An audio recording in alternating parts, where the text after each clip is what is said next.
Ben Walker in the chair for this one, and the referee is onto the field in a moment. Dubbo CYMS, their under-18s, still celebrating after a gripping juniors grand final, coming from behind after trailing by 8 points to nil early. Ben Walker, Dubbo CYMS have set the scene for their first grade. They have, Jeff, yeah. It's a big comeback from the under-18s. They struggled. He was the player of the match and always got on top, and eventually they got a little bit of luck they needed. A couple of lucky tries there from in-goal mistakes, and in the end, the Fishies are celebrating. It's been a big day for Dubbo, I guess, in these Group 11 grand finals. We saw the first match of the day, which went to Bristol. And they certainly won that in state.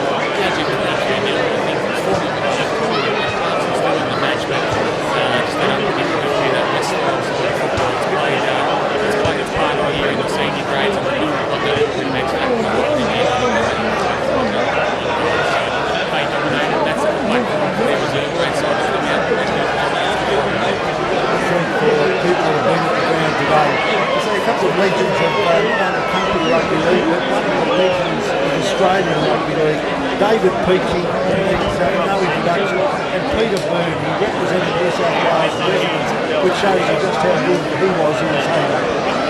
And those two guys were really that team today. I think Peach set up 2 tries for Westside in that bid, and Boone scored 3 and in the place sort of up there with Peachey as well.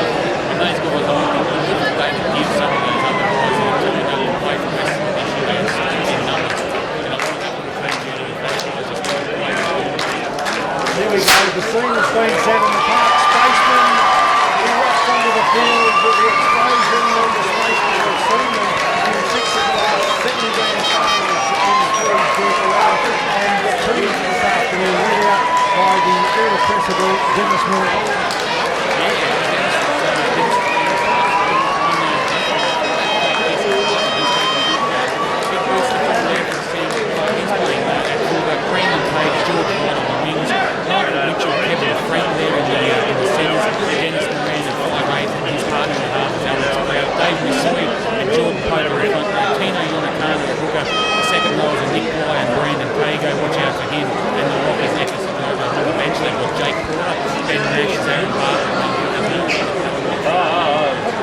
A mixture of the young and the old, and Jesse Park is one of the under-18s, along with Billy Beans, who incidentally Penrith, Jordan Bacon played country 18s together in the year. The Dubbo CYMS, Kieran Covey-Ship is the fullback. Colby Pillow and Marshall Singh are on the wings. Jolly Chapman, the 2014 player of the year, alongside a man who played with Narromine Jets, Narromine Gorillas Rugby Union, won a premiership with Dubbo Kangaroos last year, Scott Burgess. Matt Naden plays anywhere from 9 to probably in the centres, but today at 6. Tony Pillow is at 7. Up front, possibly the smallest front row in the group, Jaron Powyer, Alex Bonham the hooker, and Big Hill signing from the right to Alex Renane and Jordan Reynolds in the second row. Billy Singh is the lock, and Luke Jenkins, who played his first Group 11 grand final in 1998 as an under-18 for Narromine, and has been with Dubbo CYMS in all but one of their grand finals in the last 10 years. Ash Conn, Ben Marlin and Ainsley Coxedge make up. Ainsley Coxedge, a key player for Dubbo CYMS, been battling with injury, but is a tremendous one-on-one defence. And he brings a lot of spark off the bench too when those starting forwards doesn't feel that break. Ainsley comes on and he just rips in hard for his time on the field, and there's no momentum lost when he's on the field. Like you say, he's a gun in defence, and he can bust plenty of tackles as well. On the pause as the players make their way out to the centre, the players and reserves, the referees and match officials and some of the kids, Jasmine Hackstead and her mum Linda will sing the national anthem.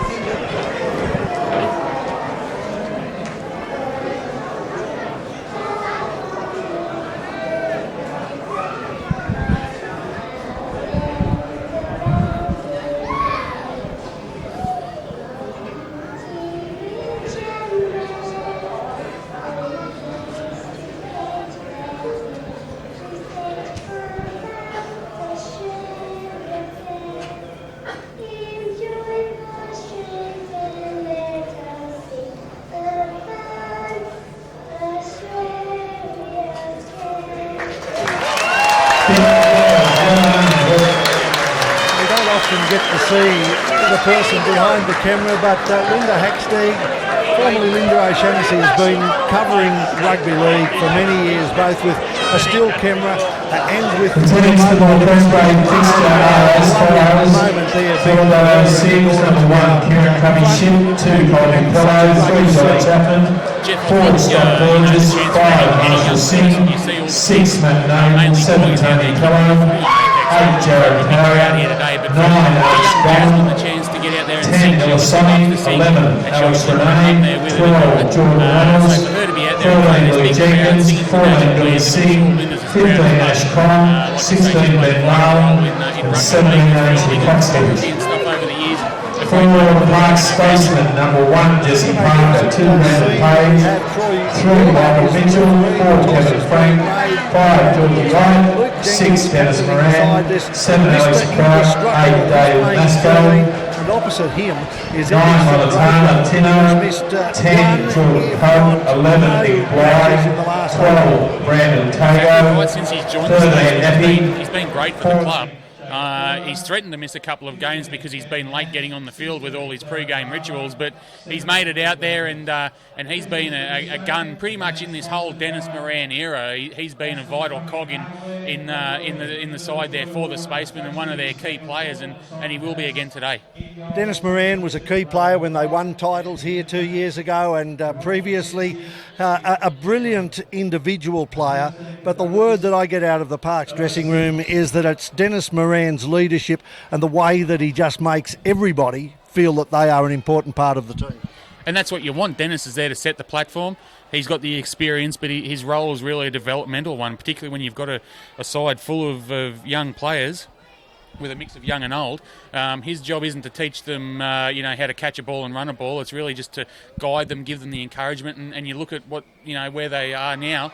That comes down to the fact that he's got 17, probably 20, 25 blokes in total loving their footy.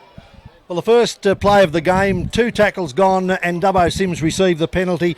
George Wright, who's been all the way through with Parks. George Wright, the third, I think he is, playing rugby, and he's taken it out there this afternoon and given away a penalty too long in the tackle, and that gives CYMS an opportunity to open up the platform with big Jaron Powyer leading the way with the first of the hit-ups. We've got the little hooker Alex Bonham standing in last year, and of course now Pello gives it away to big Ilisoni, who started his career in Australia with the Park Spacemen. He's been a key figure for Dubbo CYMS off the last couple of years, and it goes wide to Matt Naden, and then they take it up to the 20-metre line. So in 8 tackles, Dubbo CYMS will have taken it inside the quarter. It goes to the blind side to Naden, and a short ball out there. I think it was to the centre, Scotty Burgess. He's hit the turf, back on his feet, gets up, plays it. Naden, a little grubber into the in goal, hits the post, bounces back fortuitously, and Brandon Tago saves for Parks.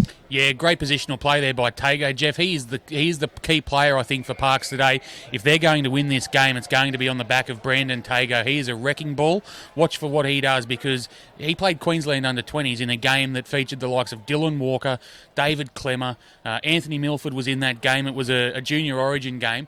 He's got plenty of ability, and if he turns it on today, Parks could be in for something special. Well, he's a young man that came down as a direct response to Dennis Moran. Of course, Dennis from up in the New England, around that Armidale area, and in his role as a development officer, out and about scouting, and he saw big Tago and added him, as we see Masso, the Samoan. If you want to see a wrecking ball, have a look at the shot from him in the World Cup of Rugby League when big Masso took the ball from a kick-off and absolutely obliterated the opposition. Yeah, they're well stocked for size, Parks, with Massoya and with Tago. And this young fella here, the hooker, Tino Yonatana, he's a representative as well. And he'll be scheming around there, the middle of the ruck. Moran gets the ball now and he finds Tago. This is his first opportunity with the ball. And there's 4 guys in on him. They wrap him up pretty well there, but they're going to have to do that all day.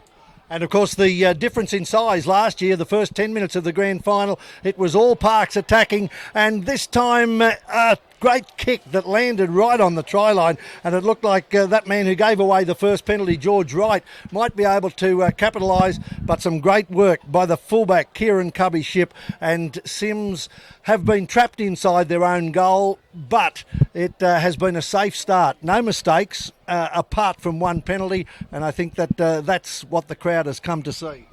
Yeah, I think both sides, the discipline that's been instilled into both of them through Dennis coaching Parks and Tim Ryan, he builds CYMS' game around discipline. So keep an eye on that. I think it'll be a low penalty count. We'll see plenty of football today, Geoff, as Tino Yonatana at hooker. He finds Masoi, who crashes into the CYMS pack, and Parks are on the charge here, only 20 out.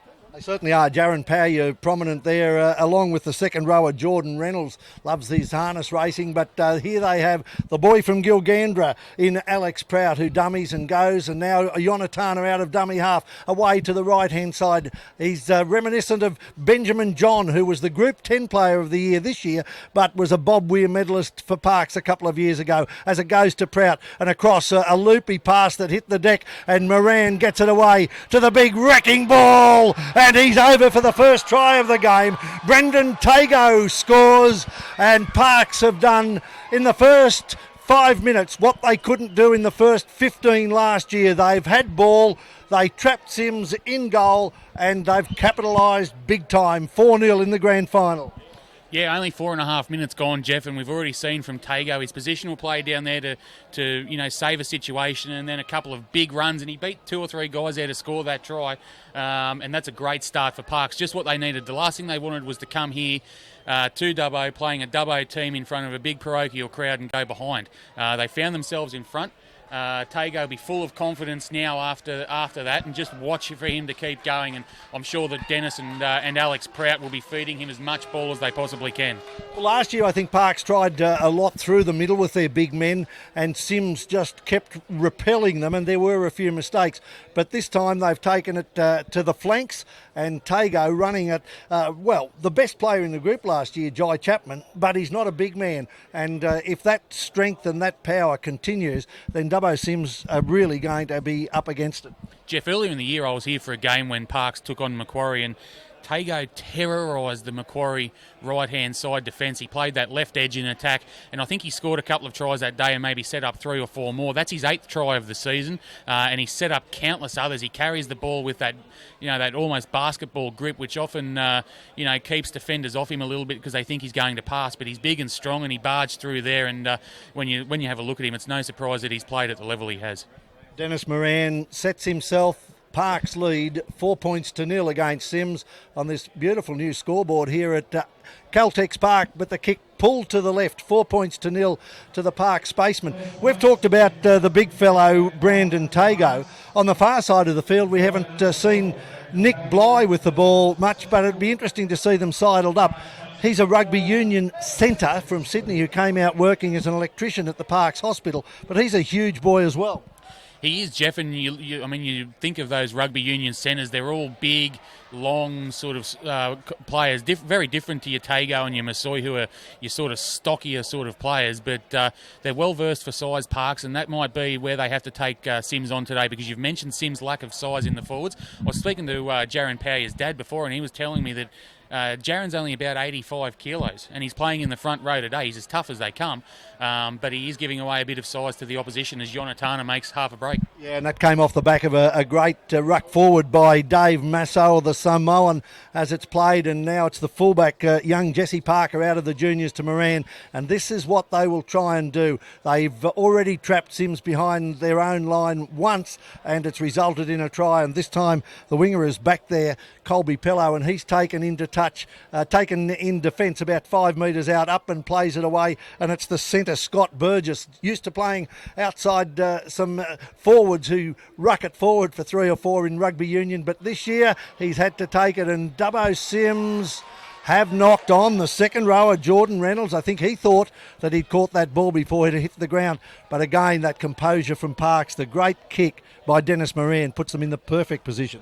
That's exactly right, and that's what Parks are going to have to do, is play field position, because when you look at the CYMS backline, you've got Kieran Cubby-Ship, Colby, Pello and Marshall Singh, who between them have combined for about 56 tries, I think, this year. So you can't give those boys field position. You've got to have them coming out of their own zone, and Parks have done that well as they win the scrum, and it goes to Moran. Goes out now there to Parker, and Parker's wrapped up in a three-man tackle by predominantly Luke Jenkins and also Scott Burgess. And another big man that was just outside him. I thought the ball might have come out to Kevin Frank, but it's gone back into Jordan Pope. Starred in the second row when they won here 2 years ago, the Park Spacemen. He plays it to Yonatana and it goes out to Masso and again rucks it forward. If they control the ball, Parks, this has got to be putting enormous pressure on Sims as it goes out to Prout. Dummies. Goes through almost and just held from behind by Tony Pello, the halfback, his opposite number, a metre or so out from the line. Look for the little hooker to go, Yonatana, much like Benjamin John, but he's held up by the Dubbo CYMS defence. 5 tackles gone. What will they do? Moran is in position. He's looking for the little chip ahead. He goes in behind. I thought he got a hand on that ball, but he's been ruled to have been offside, and CYMS probably, they get away from a bullet. Yeah, exactly right, Jeff. Good defence. That's what their game's built around, is that Tim Ryan doesn't like his team conceding points, and they've held out well there. Parks threatened on a couple of occasions. You mentioned Tino and Benjamin John. Haven't we been well versed for hookers in this area in recent times? You've got those two guys that have played with Parks. Obviously, we've had Luke Jenkins, a mainstay with Dubbo CYMS over the years. He's been pushed out of the hooking position by young Bonham, who shows plenty of potential. And we haven't even mentioned the 5-time Player of the Year, Darren Jackson. Unbelievable depth of quality of hooking in Group 11, and I know during the week Joe Williams, a former premiership player, he told me that of any hooker he's played with, whether it's NRL level or anything, he's got the most time for Jenkins. Well, there you go. And he's been around a long time, as I said, played under 18s as Jenkins it is that has the ball. And just his experience, his composure. He's played 9, he's played 7 in grand finals, and today he's wearing 13. I notice in defence standing out wide as Pello gets the ball through. A little bit of pressure here for Parker, the young fullback, but he handles it with ease. Disappointment for Sam Dwyer, who'd been the mainstay of the side throughout, and a pressure relieving penalty. He'd been brilliant this year after playing for Group 11 at the start of the season, coming back to work in Parks. Sam Dwyer broke his thumb, and he thought that he might be able to, but really and truly it's not worth risking something like that when you've got your career ahead of you. Exactly right, mate, and that happened in the first half of the major semi-final that these two teams played here a couple of weeks ago, and on that day, Parks were down to one man on the bench. Dwyer was out, Hayden Robinson was gone in the first tackle of the day, and Michael Mitchell had an ankle problem that they thought was going to keep him out, and they had one man on the bench. They hit the front and obviously got beat in the last few minutes, but it was a brave performance, and Sam's got plenty of football ahead of him. He's going to play plenty of rep football over the years, as Kevin Frank, he looked to be getting a bit of assistance there on the field as well for Parks. A lot of talk going on out on this left-hand side, on the grandstand side of the field. Kevin Frank from Parks and Brandon Page, a lot of pointing and a lot of yapping going up against Jai Chapman. And I suspect that they're going to be running at him, these big men. And you can see there are 3 of them out here. Tago, big Kevin Frank, and also the number 10 out there, Jordan Pope, as the ball goes high. And a good piece of buffering work there by Jai Chapman. Not sure that it was totally legal, because he did look as though he put a shoulder into the oncoming defence. He got away with it though, Jeff, and that's all you have to do. It was a good take there by Marshall Singh as Renane, he's tackled 20 metres out from his own line. Marshall Singh, a young guy who played his early football in the halves, in the juniors. He's been put out onto the wing this year, and I think that'll be a big confidence booster for him to take that first bomb aimed at him by Dennis Moran.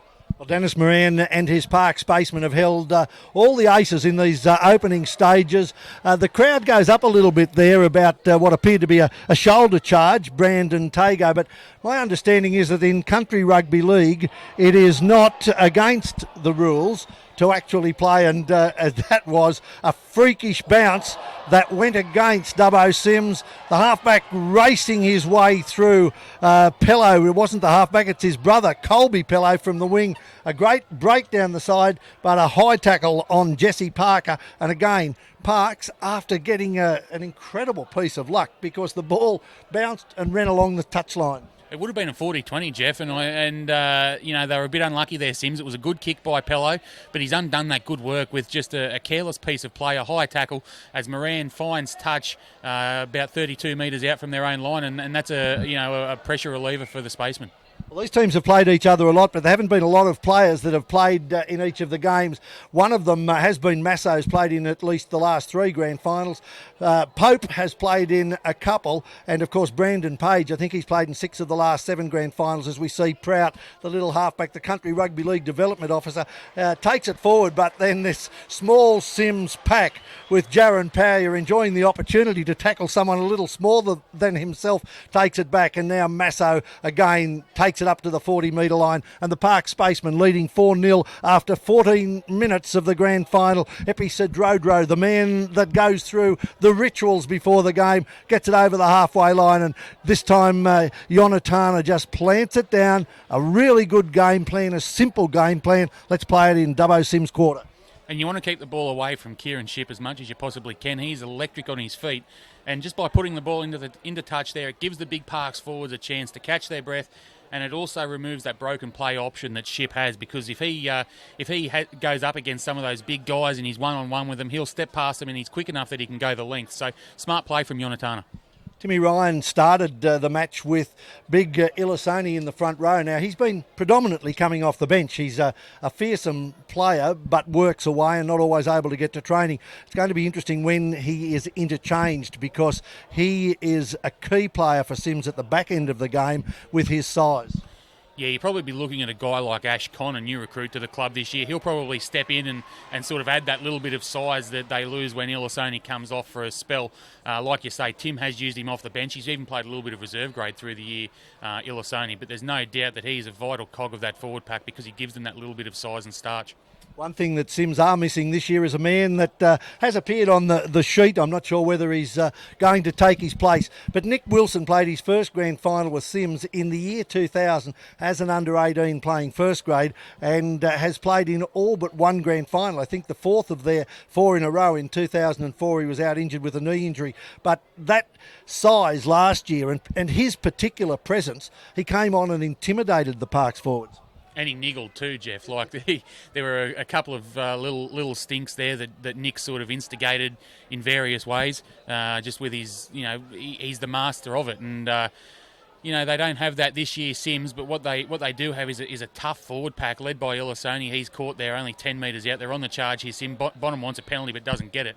It goes to Naden there. He's hit. Who's that? I think it might have been Reynolds.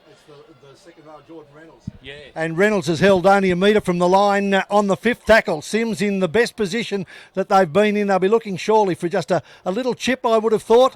Actually, the ball has been passed, and I'm pretty sure that hit Masso's hand, but let's not worry about what it did do, because Parks have gotten away with one and they've been able to take the ball out to almost their own 20, when CYMS probably would have been looking for a grubber into the in goal and a return set. Very un-CYMS-like way to end a set there, Geoff.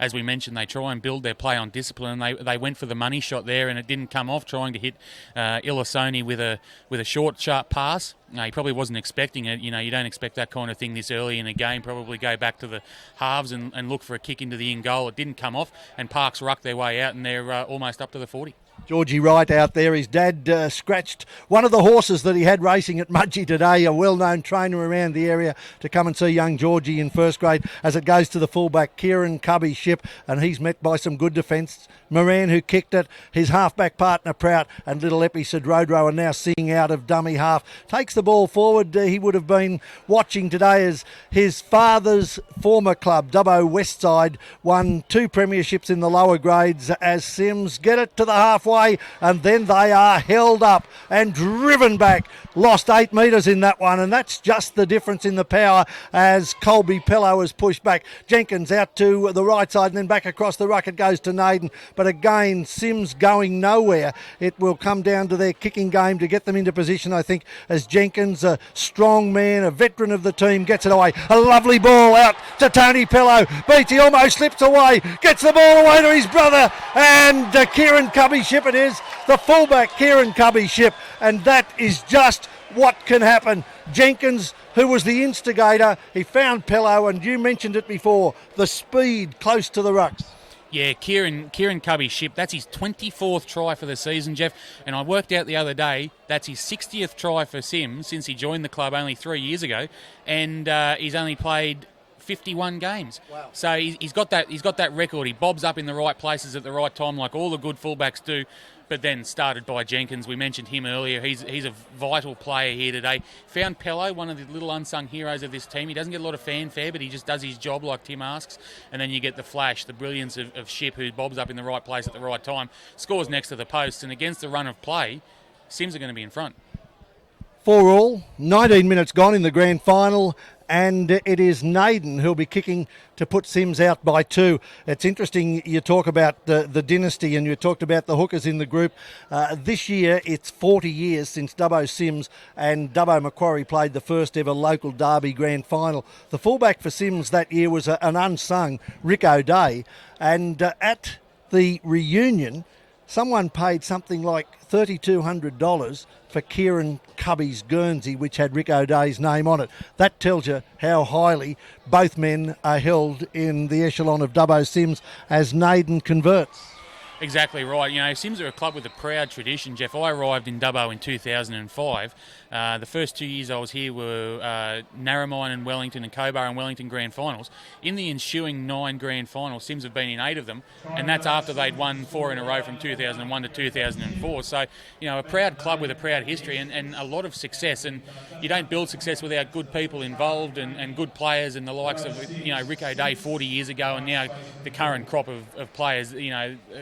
Brilliant job by the administration of the Sims Club. Absolutely. Halfway through the first half of the 2015 grand final, and Dubbo CYMS with a try by fullback Kieran Cubby Ship and the conversion from Matt Naden lead by 6 points to 4 after the first try of the match came to Brandon Tago, who cottoned on out wide. Dennis Moran was unable to convert, but 20 minutes gone in the first half as Dubbo CYMS, and now it's the younger Singh who's come onto the field. That's the replacement there in... it's the lock forward, Billy Singh, taking it forward. His brother is out on the edges as for the first time Big Illy goes through the line, and now a kick out of dummy half. It was probably right on the quarter, but it has gone into touch on the full, and Alex Bonham realises just what that could mean for Parks. Not what you want after you've scored points, Geoff. You just want to complete your set, put a good kick in and make Parks work their way back upfield. But here, the Spacemen now have an opportunity 40 metres out with 6 tackles. And, you know, if Sims aren't good in defence here, they could find themselves behind again after they've just taken the lead.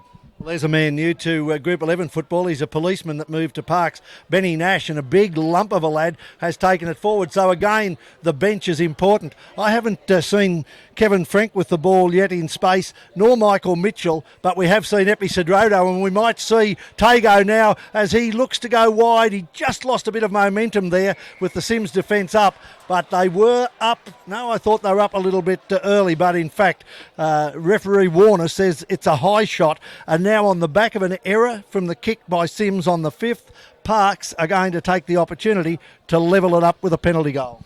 Yeah, it was going to be an interesting decision from Dennis to see which way he went. Obviously, you don't get too many opportunities against CYMS, but at the same time, it's a grand final. You want to get points on the board. They're 2 behind. Take the 2, level up, and we go back to where we started from 22 minutes ago. Interesting there, one of the men involved in that tackle was Jai Chapman. I said before that Frank and Page were pointing at him, and I'm just wondering if they were saying, we're going to single you out in defence. You know, you're only a little bloke. We're going to be running at you all day. You better be up to it. He certainly was up to it in that occasion, but the referee penalised for a high shot, and now Moran to level it up after 22 minutes of the grand final. I don't think Chapo would take a back step from that challenge. He's a guy who loves a challenge. He's the reigning Group 11 Player of the Year from last season. Obviously, Justin Toomey White's won that award this year, but he's played a lot of rep football, Chapo, and he's one of the best players in the competition as Moran slots the 2 points, and we're level at 6-all after 22 minutes. But it is going to be an interesting battle because he's going to have Tago coming at him all day long. 23 minutes gone now in the grand final, into the 23rd minute, and we're back where we started. As Ben Walker said, it was 0-all when they kicked off, now 6-all. Parks took the early lead through a try by Brendan Tago. latching onto a pass from Dennis Moran down the left-hand side of the field. Moran missed the conversion but has added that penalty goal, while Sims, you'd have to say, against the run of play, a good half break made by the lock forward Luke Jenkins, who offloaded then and gave it to the halfback Tony Pello, who found Kieran Cubby ship over beside the post. 6-all in the grand final as Parks again taking it away from their own line, and it's a big man Nash that has come onto the field. It goes across to Prout, and another replacement on the field who comes forward, is twisted in the tackle, held by Illisoni, gets up and play it, and I think that might be Zarin Barber, former Yeovil Eagle and an Orange City Lions rugby union, but he's played plenty of league and premiership wins with Parks as they swing it wide. And here's someone we haven't seen much of, Nick Bly, the centre, the second rower, the big fellow who came up from rugby union to work on the new hospital in Parks, and the Parks Spacemen now almost back to halfway as the ball will go to Moran. This kick, he dummied to kick, then ran another couple of paces, just the time that a champion player has. And I'm sure the Sims defence are probably a little bit unsure, because Dennis sometimes has a knack for doing, what you don't expect someone to do. He'll put a chip over. He's got plenty of speed outside him, and he can put a little chip in, or he can go himself, or he can put that long kick in. So they gave him a little bit of space. He put the kick in, but Sims are in good field position now. This is the third tackle, and Illisoni's trucking up towards the halfway line. Well, he's had an enormous first half, really, given that he is the big man, the go-to man. He's certainly played with relish and taken it forward as they come to the short side to Pello, and he end on end, but it's easily taken by Brandon Page, playing in his 6th grand final in the last 7 years for Parks. He's met by the Sims defence 20 metres out from his own line, and Moran in at dummy half. He gives it wide to, I think that's the fullback, is it Jesse Parker? No, it's the replacement there in Benny Nash, and it goes across now to Bly, who's met in a fearsome tackle by Young Singh, who's come from the bench and pushes him back again to Yonatana. And now the big prop forward goes up, puts his shoulder in, turns, spins. He's dropped the ball, but immediately the Sims defenders call for the referee, and I think there are a couple of them down injured there. Ainsley Coxedge, who's only just come on, looks as though he's in a bit of trouble, and Zarin Barber, the big prop forward, who is a giant of a man, maybe a head clash, because they both certainly look wobbly. Yeah, Ainsley lined him up. He came from this blind side. Barber got the ball, and Ainsley had him lined up. It was a head clash. I mean, you could see it as soon as they hit the ground. Both blokes sort of went a little bit limp on the ground until they got some assistance from the trainers. But that's Ainsley's job. He comes onto the field and he tries to put a hit on to inspire his teammates. We're 25 minutes into the game now, where that little bit of fatigue starts to set in, and he comes on to inspire the team. And he's done it there. He's forced the mistake, but at what cost? Concussion's a big thing in the game, and it'll be interesting to see how Sims handle this, because he doesn't look well. Well, I think Benny Nash he's certainly wobbly. He's on his feet, but you can see him there with the Parks trainer, and he's trying to clear his head, but Ainsley is still on the ground. He's been out injured throughout the season as well, and hasn't played a lot of football in the last 6 or 8 weeks. He is injury prone, Ainsley. I mean, he's had a few different problems throughout his time in Group 11 football. He's definitely very, very wobbly. I'd be surprised if we see him again. He's got the Sims trainers there with him, Simon Thorsteinson and the O'Neill boys. They're bringing him off, and Zarin Barber's coming off as well. Looks like the 16 for Sims, young Ben Marlin. He's going to come on and replace Coxedge. What Parks do, they're bringing their 10 back on there, which is Pope. He would have only just come off only a few minutes ago and wouldn't have had much of a spell. Marlin coming on fresh, but I'd be surprised if we see Coxedge again, because he looks very, very unsteady on his feet. And Nash as well, but certainly Ainsley Coxedge is really very, very unsteady. And Nash, well, he's walking better now. I'm not sure that he recognised Jordan Pope as he came onto the field, but the scrum will be set, and because of that tackle, it could be a major turning point for Sims. They locked up 6-all, but it was that tackle that spilled the ball by Nash, and Jenkins just grabs it at the back of the scrum, and it goes out to Colby Pello, who's taken 10 metres in and 30 metres out from the Park Spaceman line. It goes to Singh. This is Billy Singh, the replacement, who was named at 13 but has started from the bench with Jenkins at 13, and now Bonham goes in and gives it away to the prop forward Power, is it? And he runs forward again, but just hasn't got the brute strength to force his way through. Again, Jenkins, who's the playmaker, and away to second rower Alex Renane. Dummies goes, but well held by the Parks defence. 4 tackles gone for Dubbo CYMS, and so far Parks are holding as it goes across to Jenkins. Not sure what to do. Dummies goes forward, and look at that man that came across, Dennis Moran, around his ankles. Jenkins up, 5th tackle. What will they do, CYMS? Naden, he's looking for the kick, crossfield, goes straight into the arms of Georgie Wright, and Parks again get out of it, and CYMS, an unusual finish for CYMS. Yeah, they just look half a step behind so far, Jeff CYMS, in everything they're doing. The fluency of their play just isn't there at the moment. They're defending well. They've conceded the 1 try, but Parks have had a couple of other opportunities. But just in attack, everything seems to be that 1.5 step slow, and it's giving Parks the opportunity to aim up, and they're struggling, CYMS, at the moment.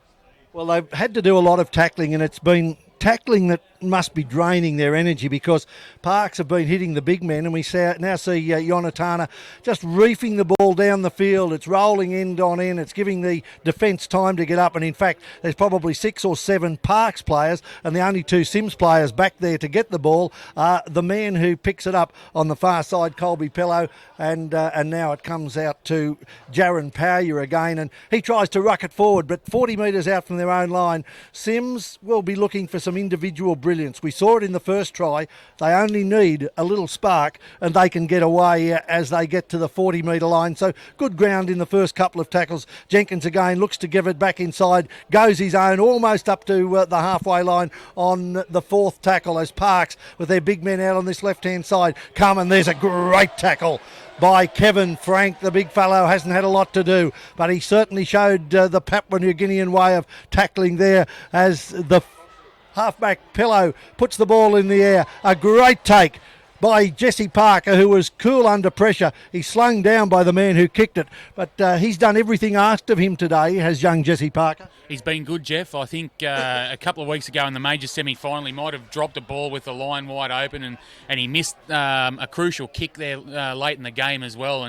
But he's full of confidence today, Jesse. He hasn't let that affect him. He came out last week and had a good game for the Spacemen as they beat Wellington to come to the grand final, and he's filling that fullback spot very, very well as Moran goes forward. He's taken there about 32 metres out from the line. Tago, the biggest hooker you'll see, gets it to Prout, and Prout boots it downfield.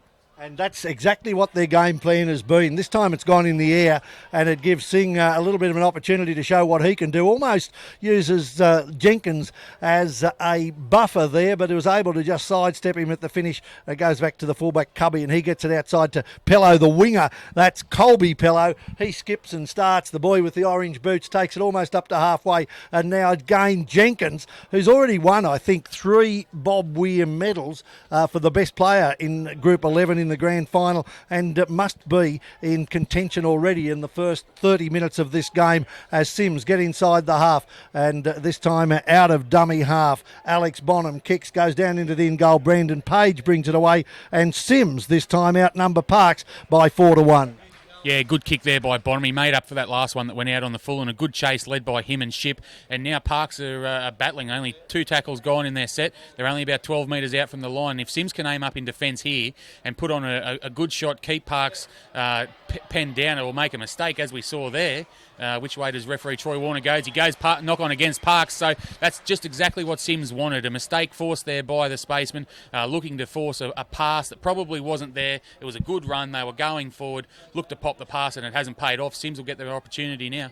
30 metres out from the line. Dubbo CYMS 6-all in the grand final. Been playing for just under 30 minutes. A try early to Parks, but they haven't been able to get anywhere other than near CYMS line. Since then, they forced a couple of line dropouts, as last year's Player of the Year, Jai Chapman, tries to step around Cedrodro, but goes to ground. The fullback Cubby takes it and offloads now to Benny Marlin, junior captain here in a grand final 2 years ago. And now Power again powers forward, but he's hit by offside defenders from Parks, and that again was the centre in Mitchell, or Kevin Frank, and the big second rower Brendan Tago, who started with a bang but is walking a bit with his hands on his hips now. Parks took a kick. CYMS, I'm not sure. They are taking a little bit of time over this, though. They're going to the touchline. I thought they were going to take a quick tap. No, the referee has said, no, you've told me you're going for a tap. So they turn around and get it away to Benny Marlin, who's taken in front of the post, gets up, plays the ball away to Bonham. Bonham goes outside to Power, tries to step and then force his way over. Good leg drive, but equally good Parks defence as it comes out to the right-hand side. And Jenkins, a wide pass. Moran looking for the intercept almost, but Jai Chapman taken in defence by Brandon Page, drops the ball, and the Parks Spacemen could have paid for that because it was Moran up looking for an intercept, missed it, and with the electric feet of Jai Chapman, it could have been costly. It was only that he slipped over, I think, Jeff. He was trying to zig and zag or try and do something. He had the numbers. He had Marshall Singh on his outside and only one defender, which was young Page. But in the end, he slipped. He was tackled. He got up and dropped the ball, and he wasn't happy with himself. He turned around and had a couple of words to young Page and had a fierce look on his face. Looked like something could have brewed. But thankfully, they went back to their spots as the Kevin Frank rucks the ball out from Parks winning the scrum, and that's a let off for Parks because Sims were on the march there. Well, Park Spacemen now looking to these big men, I think, to try and ruck the ball forward. I can see Moran pointing downfield, but he's going to take a few through there as Pope gets it up over the 20-metre line. He'll be looking for a 40-20, and I would have thought he might have kicked early in this because there's certainly a gap, but now Singh moving back, and Dennis Moran would have seen that, and there might be a different play. It goes to the right-hand side to Prout and comes back inside to the second rower, Nick Bly, who's well handled by the Sims defence, goes to ground. It goes out to the right-hand side again, and this time Prout kicks it downfield, but perfectly positioned. Kieran Cubby Ship gets the ball and races it back out to the 40-metre line. 6-all in the grand final. Good return there by Ship. He caught the ball on the full and he brought it back about 20 metres, Jeff, and that just gets Sim going in the right direction. Their forwards don't have to retreat as far to get back on side and gives them some field position as Renane makes half a bust up to the halfway line. It was a good run by Renane. He's told it. He tried to bluff Troy Warner there. Troy's been around long enough to know that you can't do that. Jenkins now cons on the field. He just charges forward. That's what he'll do all day long during his stint on the field. Ash Con, a bit of a journeyman. He's played with a few clubs, Dubbo, Macquarie and Orange Sims, and now with Dubbo Sims doing the same thing. And of course a Wellington Cowboy to start his career. Had plenty of disappointment with the Cowboys in grand finals. Won a premiership with Macquarie and won a premiership with Sims, as now Naden chips the ball back across field. He was hoping that one might hook to the left, but it just hit on the end and rolled into the in goal. And with 7 minutes left till half time, the Park Spacemen, a try by Brandon Tago, a penalty goal kick by Dennis Moran against a converted try scored by Kieran Cubby Ship for Sims. It's 6-all and anybody's game. Yeah, the first 33, 34 minutes haven't really told us a lot, Jeff, apart from the fact that there's not much between the two teams as Tago takes it forward and Chapman relishes the challenge. He gets in there with a couple of his mates and brings the big fella down. But, 6-all on the scoreboard. The penalty counts 4 apiece as well. So that's something that Tim Ryan will probably speak to his players about at half-time, because I know that Tim likes his players to be disciplined. He'd be pretty upset that they've given away 4 penalties and a couple of piggybacks at various times. But it's shaping up to be a great grand final. Well, there's a significant change coming here 6 minutes out from half-time. Big Tago, who started the game with a bang, perhaps that's why he's no longer playing in the NRL and playing in the Queensland Cup, because his fitness looks to be playing a part for him, and he's coming from the field, and now it will be up to Masso, who's come back on. And I don't think that's just a tactical interchange. It's been forced on him because of Tago's inability to last through the game as the ball goes forward, and Dennis Moran off a kick that was touched by Dubbo Sims. Almost the master of getting through and the master of opportunism, Dennis Moran, just couldn't hold on to it, and Sims saved again, 42 metres out from their own line. Yeah, it was an awkward kick through there by Parks. It hit Billy Singh and rebounded, and Dennis was trying to latch onto it, but in the process, he's knocked it forward. And again, Sims get this little bit of field position. First tackle of the set, and Ashcon's going to be dragged down inside the Parks half. So Sims getting another opportunity here. You'd think that eventually one of these chances they're going to make the most of. But again, they're just that half step behind with their attack as Power was taken there by Massoy in a heavy tackle. Renane now hitting it up through the centre, and he slips as well. This ground is a little bit slippery. We've had a little bit of rain in the area through the week, Jeff, but some of these players are slipping, and it's cost Sims a couple of occasions now as Burgess tries to make a break on the left-hand side. Yeah, I think that perhaps that oversown winter growth is there and causing some problems. But look, that pillow, 1, 2, 3, comes back inside. But Epi Sidrodro says that's the end of the line for you on the fifth tackle. Naden again, grubbers through. It goes into the in goal. Prout back there.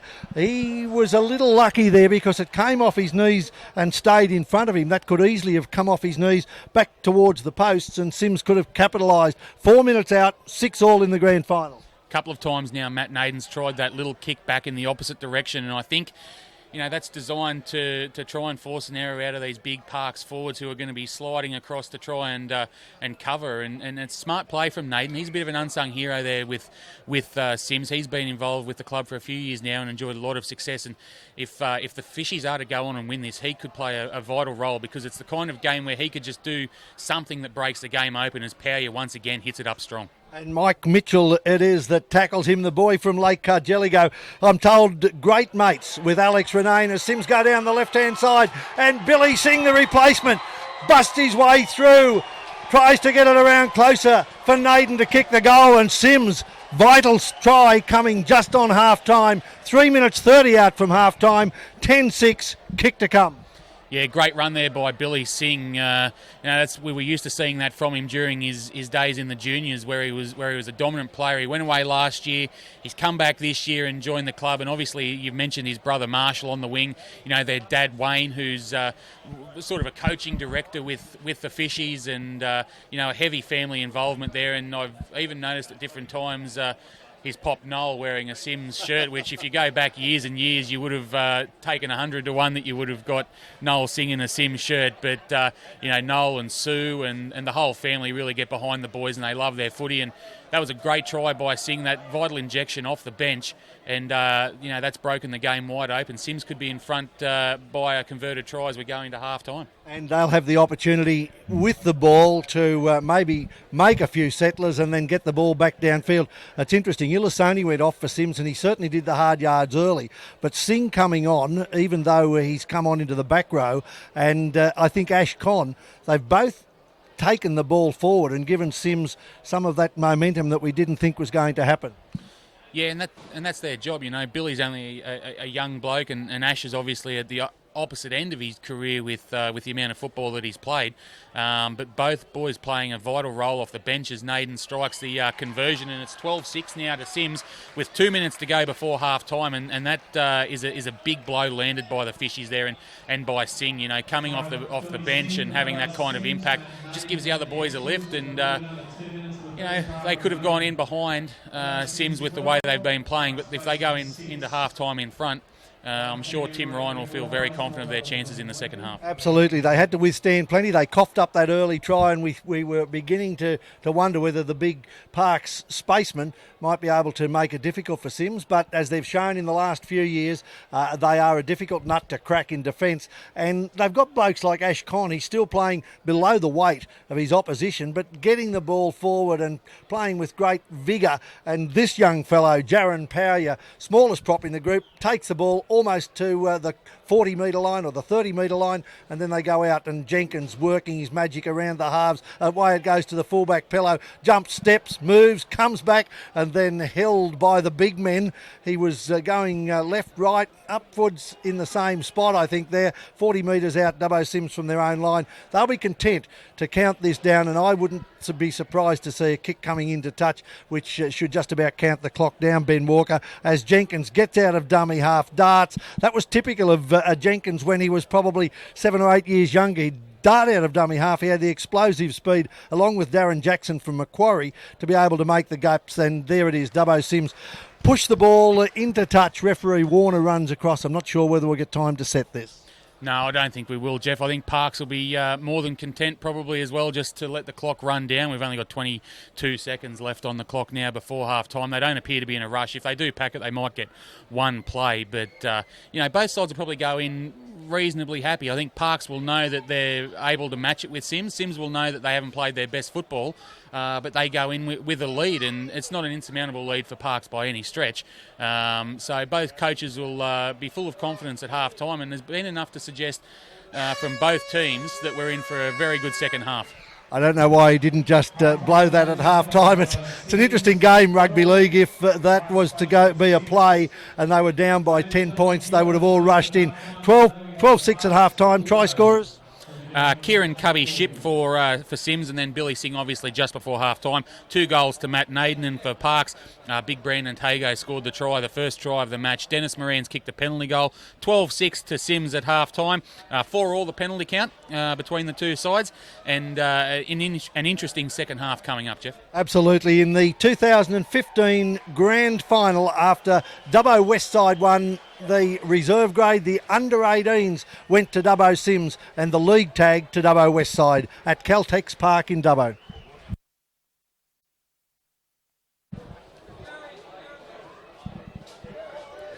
Players are back on the field for the second half of the 2015 Group 11 Grand Final. We kick off. Kieran Ship boots it long and it bounces, hits the post.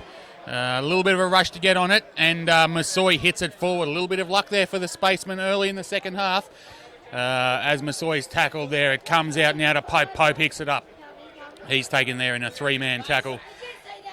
12 metres out from their own line, the Spacemen there now. It comes out 14 there. That's Jake Porter. He's tackled 20 metres out from his own line. Moran in a dummy half, gives it to Masoi. He makes half a brust. Good run there, 15 metres gained by the big front rower there for Parks. As he gets up, plays the ball. Moran at dummy half again. He boots it downfield, and what looked to be an ordinary start there, Jeff, with the kickoff hitting the post, has turned out all right for Parks as they belt Marshall Singh 22 metres out from his own line. Well, a couple of years ago, Dennis Moran actually scored a try off a kick that hit the post and bounced straight back into his hands, the middle of the goalpost. But now it will come down to whether Parks can hold them down this end. It's good to see the big second rower there, Benny Nash, back on the field. He went down with a head clash in the first half. CYMS have been given an extra set, I think.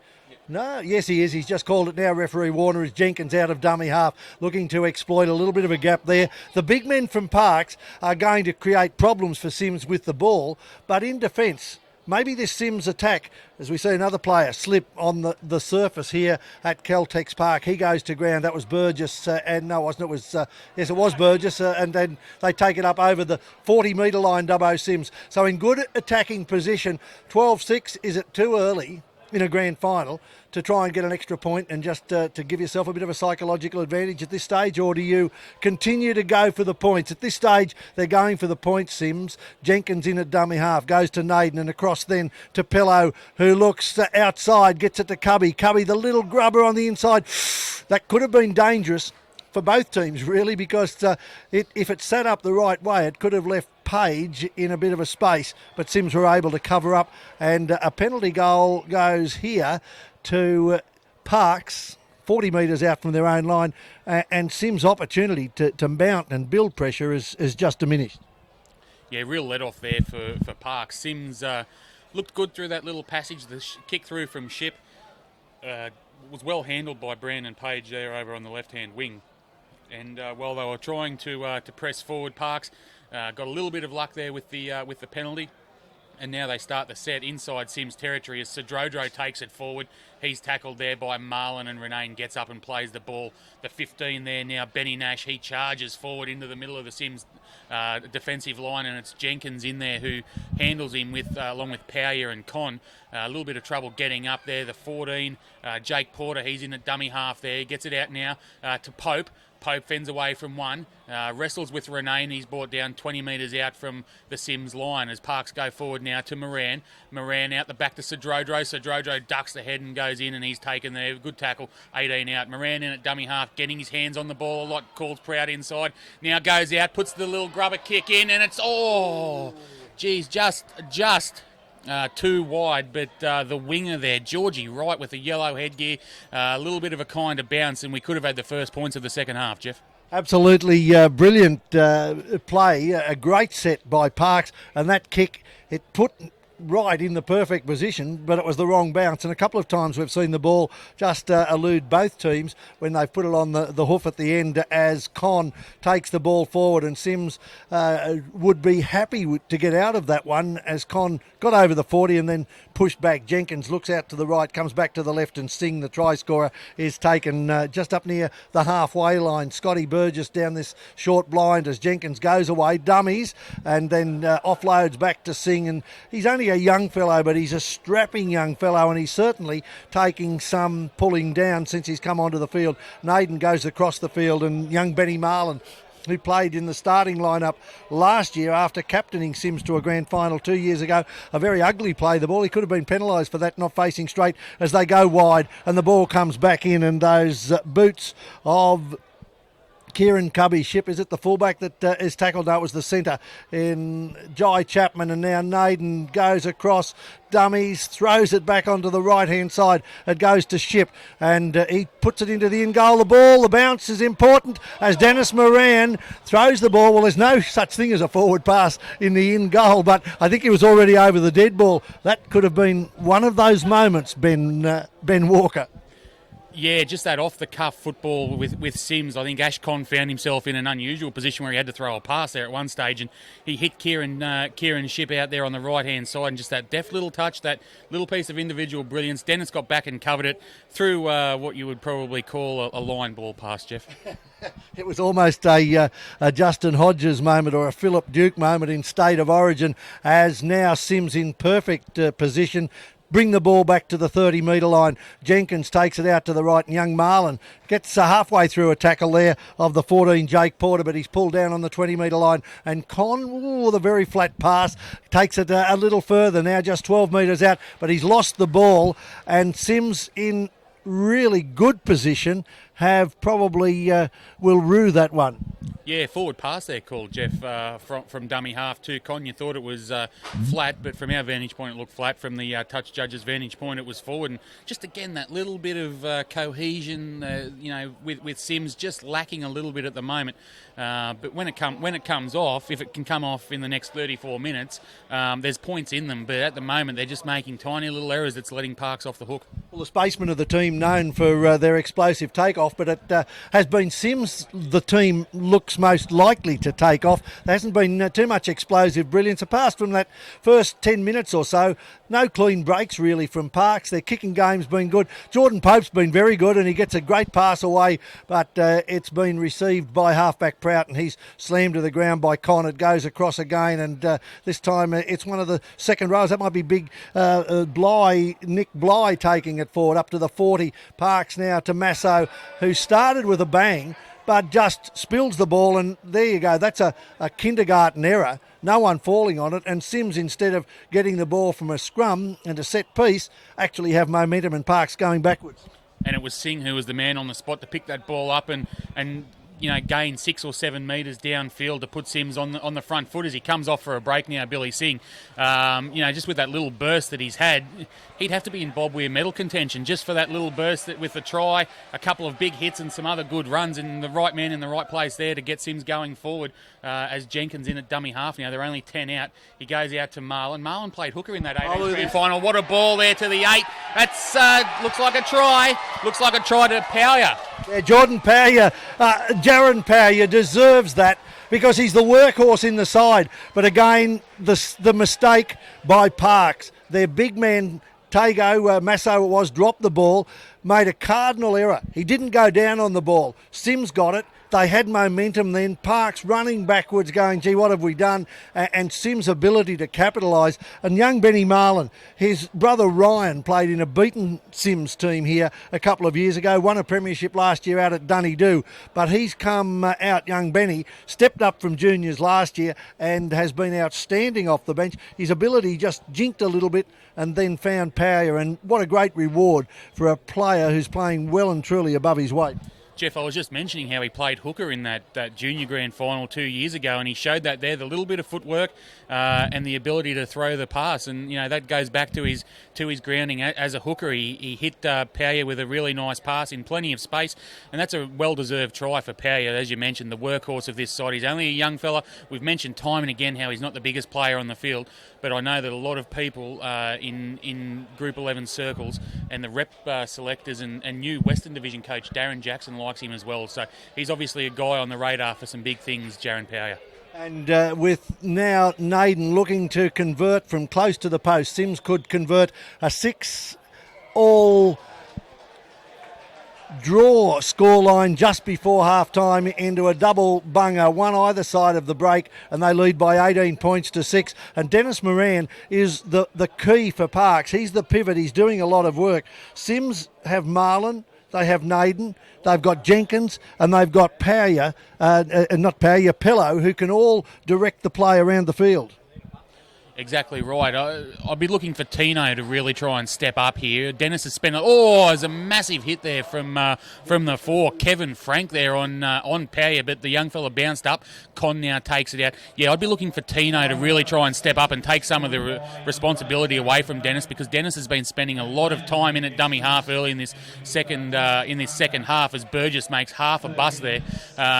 Dennis obviously needs to get the ball in his hands, but he can't be doing it from dummy half all the time. Watch for Tino to get in there and start scheming around. Well, the big fella that did make a lot of difference in the first half scored a try. Tago was out there, and he's very slow to get back in position, and very slow is Big Masso to take the ball forward as Sims go across the back line. A pass out the back and scooped up almost by Moran, but it gives Sims another 6 tackles, and this could be very demoralising for Parks. There's a couple of them walking. Bly over here on the grandstand side of the field as Jai Chapman goes crossfield, plays the ball poorly and loses the ball.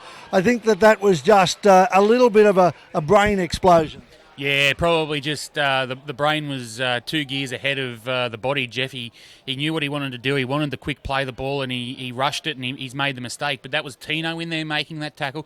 Dennis as well. These 2 guys playing like men possessed in defence after those couple of mistakes. They didn't want to concede a try. They got in, they tackled hard, and they forced an error of their own.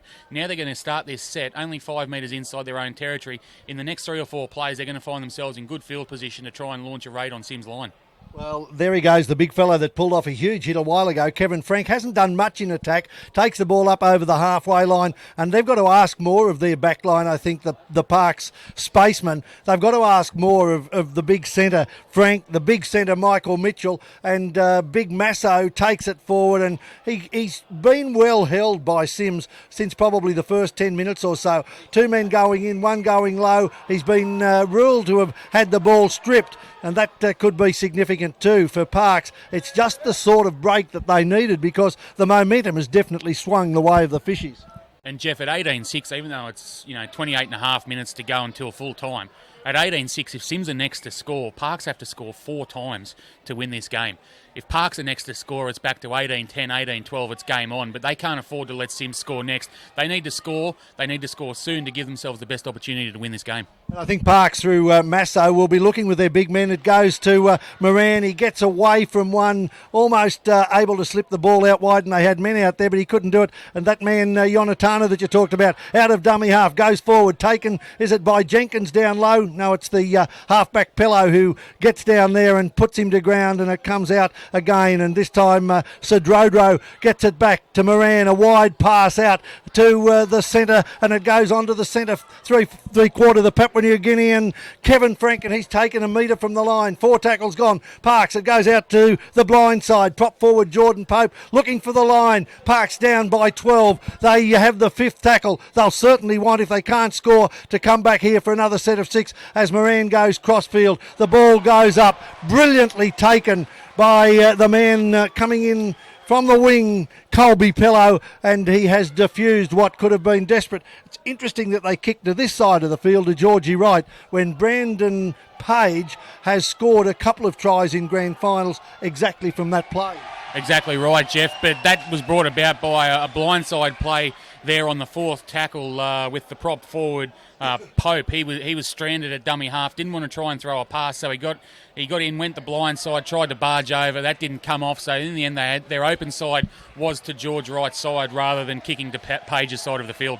I would have thought the best result they could have got if it wasn't going to be a try would have been to receive the ball around halfway or on their own 40-metre line and take it back. Instead, with a mistake, they've coughed up a penalty, and now Big Illy is back onto the field. He would have had a good 20 minutes rest, gets the ball up and makes a handful for the defences. Mitchell goes low, takes the ball. It's out to the hooker in Bonham, and he's back on the field, back playing at 9, and Jenkins will revert to 13 with Billy Singh off the field as it comes across to Naden. Inside ball, he was looking there for Jenkins, who gets sat on his back by Big Masso, nothing untoward, and this time it's Bonham out of dummy half. He scoots and almost scores underneath the post. Sims 18-6. They'll seal it here if they can get over the line. Jenkins goes across, ability to stay alive in the tackle, gets it away to the fullback Kieran Cubbyship, and then it's slipped out to Naden, who evades one, evades two, and then just held by the foot by Mitchell as Jenkins out of dummy half, almost over the line again, and that was the 6th tackle.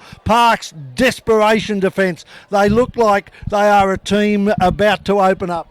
Yeah, Jeff, I was just about to say, 25 minutes to go in this game, and there's danger signs now for Parks because those Sims guys through the middle of the ruck, Bonham, Jenkins, Cubby, they're making oodles of ground, and not only that, but the big guys, when they go forward, a lot of time they're getting that second phase play going, which opens up more opportunities for Jenkins and co to weave their magic. Matt Naden almost burst through there as well. So Sims had a few opportunities there. Parks held them out, credit to them, but they want to stiffen up their defence in the centre of the field because those slippery guys are starting to get plenty of space. Well, I think we talked about the first half and Jai Chapman and pointing fingers and whatever it is, opposition number. He's keen to get points on the board and he won't take a backward step. He certainly hasn't in defence. We've yet to see him in a bit of space in attack, but we know just how brilliant he is on his feet. And as the ball kicked downfield, the Parks kicking game has been pretty good throughout, and that one goes, in fact, it goes all the way, and a bit of clumsy play by Colby Pillow allows Parks to get up, and they'll be looking to get off him quickly, I would think. Moran, it is the man at 39 years of age down there, and Burgess takes it out as news comes through that the Dubbo Kangaroos that he played with last year, trailing 13-7 in their elimination final of Central West Rugby Union. That'll be no consolation for the boy from Narromine, Scotty Burgess, and it will be of no consequence if Sims go on and win, as the big fellow Illisani takes it up against his old team, the first club that he played for in Australia. Naden out to the right-hand side, and a great ball to Scotty Burgess down the left, back inside it goes to the second rower in Alex Renane, put to ground. Sims appealing there for a penalty. It hasn't come, and Renane goes out, Bonham goes out, skips it through, and now Parks through their fullback, Jesse Parker, who's been outstanding, but Sims being lifted by this massive crowd in the grandstand. Yeah, Jeff, and that was another circumstance there where Sims looked very, very dangerous. When Renane made that bust, he had Ship looming up, and he also had Naden there as Illisoni's rattled one of the Parks players there with a big tackle. Yeah, Page, he copped it there. And Sims really lifting here. That's the 4th tackle, and Parks are only 10 metres out as Prout gets it out now to Parker. Parker goes forward, and he's met in a bell ringer by Jordan Reynolds, the young fella. Now, Prout from dummy half. Last tackle, he puts the kick in from 15 metres out from his own line. And there's a little bit of niggle in the back between the Parks fullback and Jordan Reynolds. We keep an eye on them, but they best worry about playing football because Parks need to try and stop some points being scored, and young Reynolds needs to get back online and help shift the ball forward. Yeah, Geordie Reynolds is very proficient behind a horse. He loves the harness racing, and maybe there was a bit of that in them, the two young fellas who know each other through a lot of sport over the years, as Sims take it away and cart the ball up 42 metres out. Sims looking dangerous. Jaron Pawia, the try scorer in the second half, and Jenkins, and he just ducks it back inside. Pello coming looking for work from the wing, takes it back. We'll expect more of this, I think, from Sims as Bonham gives it away to Jenkins. Little chip down the side. Will it stay in? It might just roll into touch, and that gives his team an opportunity. And Parks, you can see, visibly on the back foot.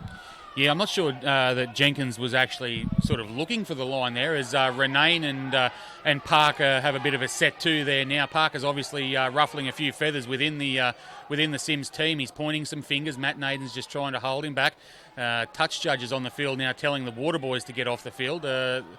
That could be the first of a couple of send-offs if this keeps going, because some of the guys are starting to get a little bit heated, and a lot of it's revolving around young Jesse Parker. He's got the CYMS boys a little bit rattled, but in saying that, CYMS are in front on the scoreboard and they won't care. At the end of the day, it is the team that's in front on the scoreboard, just looking for a ball, I think. And here it comes. Simon Thorstensen, not known for his ball-kicking skills. The CYMS trainer puts the ball back out. And now Alex Prout, we need some to get back into this as it goes across. And the big centre, Frank, is well held and has been all day by the CYMS defence. A couple of bumping runs that set them backwards, but he hasn't broken the line. And in fact, there hasn't been, I don't think, a clean break by any of the Park Spacemen. No, that their first try came about from just sheer force from Tago, who gets the ball now. He lurches forward and he drags 3 or 4 with him and goes up towards the halfway line. But Park's best opportunities have been, they've had a few chances down on the CYMS line, but CYMS defence has held really well outside of that first try to Tago. Tim Ryan would be really happy with that, because that's how he wants his team to play. He bases a lot of his coaching around defence, as we see there Renane get in and absolutely drill Pope.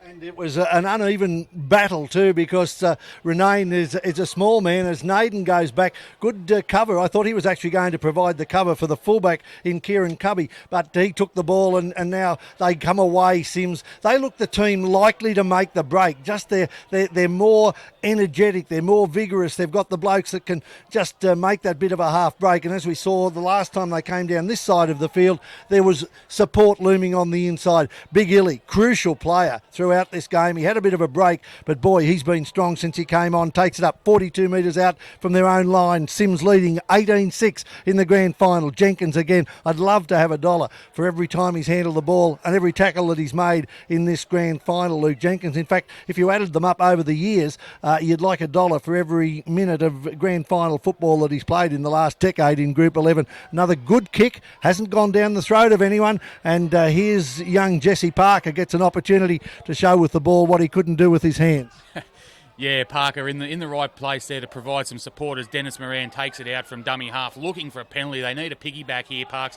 They just need something to get them down onto the CYMS line there as the winger Page. He makes a good run, heads up towards the 40-metre line. He's brought down there by Chapman and Singh. Now, right at dummy half, he takes a run. He's taken 45 metres out from his own line. Chapman in there again with Bonham. That's the fourth tackle, Geoff, and Parks need to get going forward. Tago, picks it up one-handed, but well taken there by Chapman. Chapman's rising to the occasion there. He threatens something, Tago. Yonatana from dummy half. He finds Prout. Prout dummies to kick, steps inside. Now he does put a kick in, but Colby Pello has that well and truly covered out on the left-hand wing.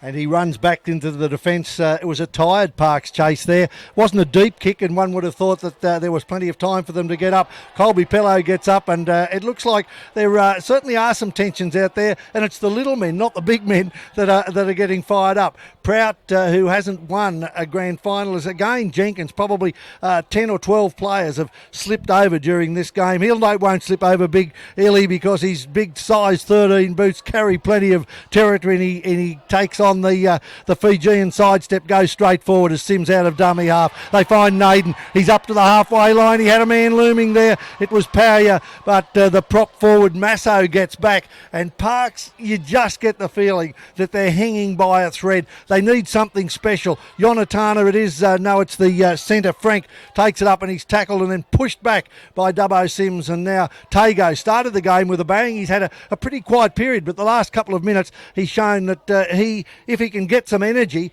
could be crucial in the last few minutes. But that sort of defence by Big Illy, wearing the plain green socks with the yellow at the top, which is a little bit different to the CYMS colours, as Yonatani goes out and takes it now within 28 metres of the CYMS line. It's played, goes back to Prout in at dummy half. Moran looking for something. He puts it high. A lot of pressure here as Moran goes through, but a brilliant take by Kieran Cubby Ship. Yeah, once again, some great play from Ship. Great positional players. Singh makes a half break here. He's he gets up and goes again. He's going to... He's made a break. Tago's, the ankle tap from Tago brings him down. He's still going though. Very tired here, Parks. No one getting across. It was left to a forward and a returning winger to get across and take Singh. That was a great run by the young fella in the red headgear. As Paya now, he goes sideways. He's looking like a crab. He's taken there by Prout, but yeah, that was all set up by a great take from Kieran Shipp at fullback. He's been hasn't made a mistake as Jenkins. He steps and jinks, and he's taken now 38 metres out from the line. And I'll tell you what, Geoff, at 18-6 and with 16 and a half to go, don't rule out the possibility of a field goal. Just makes it a little bit tougher. Well, I said that at 6-all and then 12-6 was it too early, but I think 18-6 could be the opportunity, but they might sense that they've got more tries in them as the ball goes across. A kick that's been taken but's been ruled offside. That was there's something special, there's something spectacular that you'll just love to see in a grand final. A kick crossfield, Colby Pello coming through, took it spectacularly, but referee Warner had him offside, and now Parks, they look like a team that need an injection of something, and I'm not sure what it was. It was around about this time in last year's grand final when big Pat Rosser steamed through and scored a great try that got them back in, but there doesn't seem to be a Pat Rosser out there with Parks this year. No, not at the moment, Geoff. It's going to be, a Dennis Moran or a Tino or Tago. I can't see it coming from anyone outside of those three guys as Yonatana hits Epi Cedrodro. Epi gets it away to Prout. Prout now to Pope. Here's something looming. Oh, Billy Burns has thrown a forward pass. The young fella coming off the bench. And the numbers were looming there, but referee Warner has called it forward, and there's a vital change coming up here now for Sims. Billy Singh, the paddle pop line lookalike, he's got the card in his hand, and he's about to come back onto the field. It might be a case of giving Illisoni a little bit of a spell or someone like that. It'll be interesting to see who Tim Ryan wants to get off, whether he's looking for that mobility now, that line breaker that can provide the second phase play. But Singh's he's prowling, he's patrolling the touch line, ready to come back on. You mentioned at the start of the game his parents, Noel Singh, who was the first Westside captain coach, having taken Macquarie to a grand final when he first came here in 1975, and his wife Sue. They're both little people, but they've produced some big kids. Yeah, obviously Wayne. Wayne was a big boy and still is a big man. As Marshall Singh now, he makes a half bust. Marshall's not a small guy either, like he's playing on the wing. He's long and tall as Jordan Reynolds comes off and replaced by Billy Singh as Parks aim up in defence and draw. And the touch judge comes on here for a facial on Power. Well, I don't think there was much in that, Geoff. I think it was just a little bit of frustration from Pope. There wasn't a lot in it, but the touchies decided that he needs to be on the video tonight, so he's come on to make a report to Troy Warner. And it is not Willie Barnes who's out there today, but a penalty will go for holding him down. And it's a shame for Parks because the venom in that tackle, the strength of that tackle was the sort of thing that can give you a lift.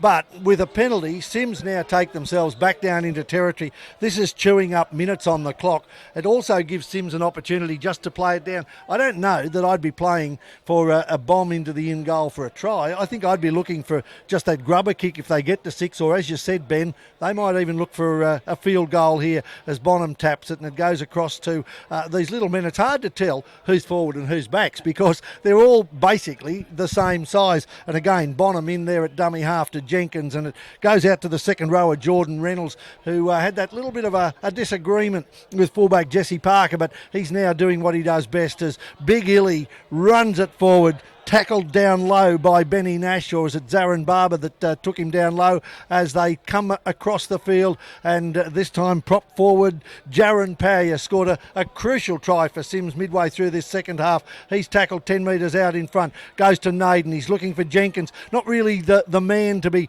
probably hitting it up there, Luke Jenkins, but just the age and experience and grand final winning ability as Naden dribbles it in. Whoa, it's dived on by Prout.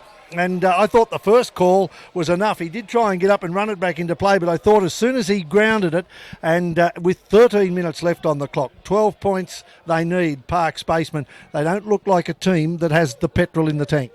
No, not at the moment, Geoff, and that was smart play there by Naden. He went the blind side.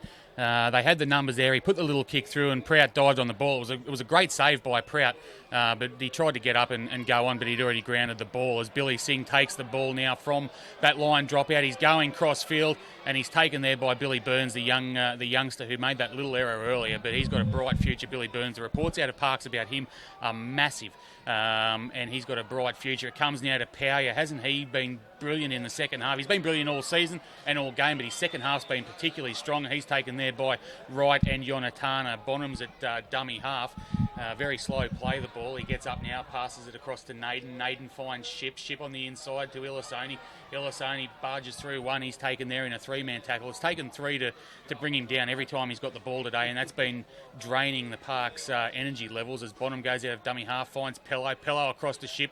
Oh, watch him here, Ship. He's put the left and the right foot. You'd hate to be on the dance floor trying to impress a lady, and then Ship turns up. Bonham now at dummy half. He gets it to Pello. Pello takes a shot at field goal, and he's missed it. That could have been it, Geoff. Yeah, I thought that was through. It looked to all money here, but obviously we're a long way away. It's gone out to the left, and Parks need 2 converted tries if they're to force this game into extra time. Smart move by Sims. It was a good set of 6. They worked themselves into a position, and he was perfectly positioned there, Tony Pello, but the ball went wide. You mentioned Kieran Cubby Ship, and you've talked about his try-scoring ability, but I think in the second half it's been a couple of bomb retrieves, and one where he took it. If the NFL were looking for a Jared Hayne, he's nowhere near the build of Jared Hayne, but it was that ability to not only pick up the ball but then run it back that gave Sims the drive to go forward and score their second try. Well, so often you see a team put through a good kick as Parks get a penalty there for a high shot. You see a team put through a good kick, and his ability just to get the ball back, beat that first and second defender, he brings himself much closer to his retreating forwards, and he gets them going forward as Pello bats it back into Ship, and that's a costly mistake by Parks. That could be the moment that really ends this game, because Parks could have gone on the attack there, Geoff, but they've missed a golden opportunity. What a shame it was Dennis Moran. We saw this when they were beaten at home in a grand final a couple of years ago. Dennis, he just gives so much to the team. He's got so much energy, so much strength, so much experience, but sometimes because he's doing so much, it comes undone, and that's a costly kick. Now they've got a tackle for another 6, and with Sims chipping it ahead, Billy Singh coming through. It's Marshall Singh is tackled out wide by Brandon Page, gets back to his feet, runs again, and very unlike his grandfather, the long hair blowing down. His father was very closely cropped as Sims make a replacement. Big Illy comes off. Sims go across the field. That's the second rower, Jordan Reynolds. No, it's not. It's Alex Renane who's thumped in a tackle by Epi Sedrodro, and now Jenkins out of dummy half. Almost gets to the line, but again taken on the 6th. I don't think they'll mind that. The clock counting down. 9:30 left on the clock here, and Parks need to go 90 just to get back within some sort of range of Dubbo CYMS. Yeah, worth a try there from Jenkins. I'm sure that the easy option would have been to take a pass off the ruck and put a kick in, but you never know what can happen with a bouncing ball. This way, Parks have had to ruck it off their own line. It comes to Tago now. He beats the first defender, but again, this is the 71st minute of the match, Geoff. And there's a mistake there from Tago. There was the 71st minute of the match and 4 men in the tackle, and that's one of the things that Tim Ryan has really drilled into his team this year, is fitness, and they beat a lot of teams just because they play a steady, constant level of football. Teams will go through peaks and troughs against Sims, and they might look good and be in front of them for a while, but when they just go off that boil a little bit, Sims maintain the rage at that same level the whole way through, and it's going to win them a premiership because they're up 18-6 now with 8 minutes and 45 seconds to go. And you'd be brave to suggest that they won't score or maybe even just slot a field goal at some stage in this set. And back-to-back premierships for Dubbo CYMS too, it will be, if they do indeed hold on. I know one man that would be listening out and constantly on the telephone is Andrew Ryan, the ABC commentator these days, who of course played his junior football with Dubbo CYMS, was here last year with David Morrow to call that grand final when his brother coached Dubbo CYMS to victory 10 years after he'd actually coached them to their 4th premiership in a row. But I think CYMS could seal it here. Whether it's going to be a try, last year we saw Blake Tremaine Cannon and Luke Jenkins work a move that they'd perfected over a number of years. Jenkins has also perfected this move, which is wait for the defence to come up, dummy and then go through, but the big prop forward there, too strong and able to throw him back, Jordan Pope. They go to the blind, a wide ball out, and great work there by the winger in Pello, who was able to stay in. Look, for all money that he be pushed into touch. It goes wide and again to Kieran Cubby's ship. Look at this kick across field. Now this could go anywhere. Dennis Moran's out there, dummies, but seeing it is the youngest player on the field, probably up against the oldest player on the field. And, this could be a bit of a changing of the baton as these young Sims players come through. That's right, Jeff. You saw Jenkins take that run there and that shot at the line. That was built up because Naden got himself in position to take a shot at field goal. And I think that earlier shot from Pello had the Parks defence spooked. Whether it was going to go to Naden or he was just bluffing, I don't know. But Jenkins took that shot at the line after the Parks defence rushed up. There was no opportunity there for it as Prout makes a half break now. But again, controlled play by Sims. Parks moving the ball upfield though. This is probably their last chance. Moran and Naden there just to take the ball out of mid-air, AFL style, really.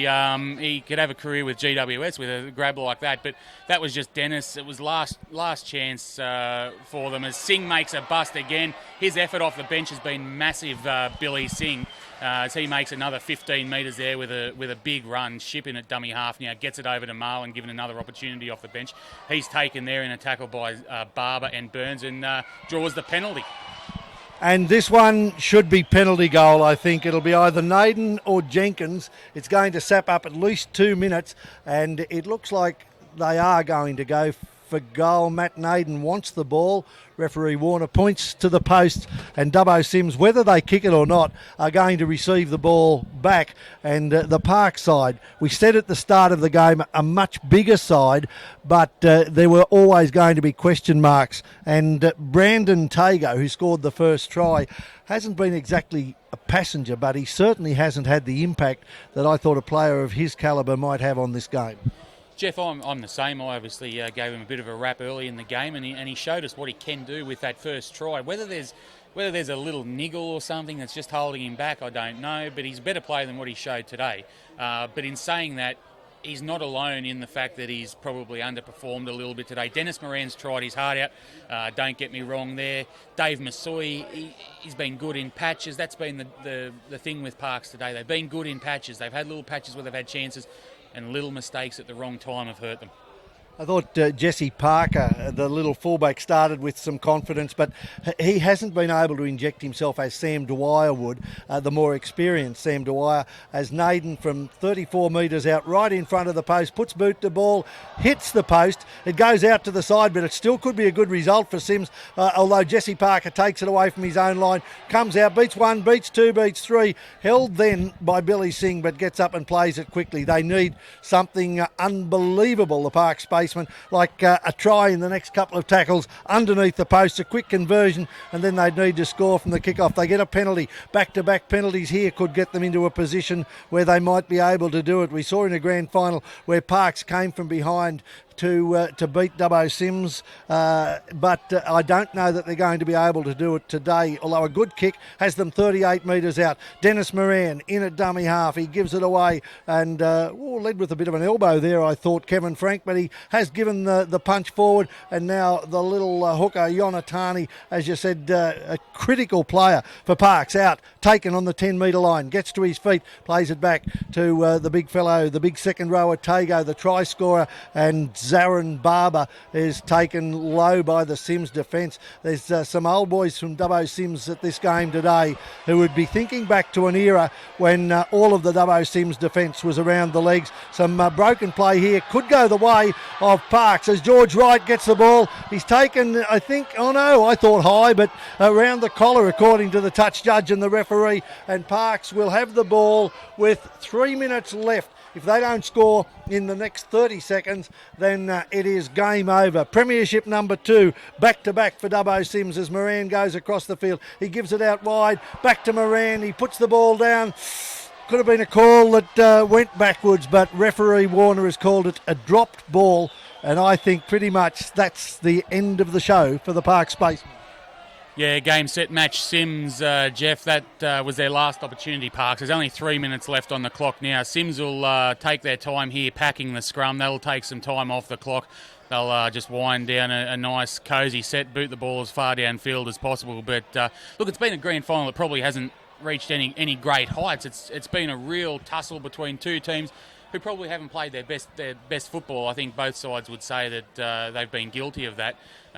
But in the end, it's going to be Sims who go back-to-back, and it's going to be the first back-to-back premiership won by any club since they won 4 in a row in 2001 to 2004. And the way that they've played over the past 2 seasons, it's going to take some good recruitment by other clubs. Wellington are obviously a club on the rise, and Parks have done a good job this year.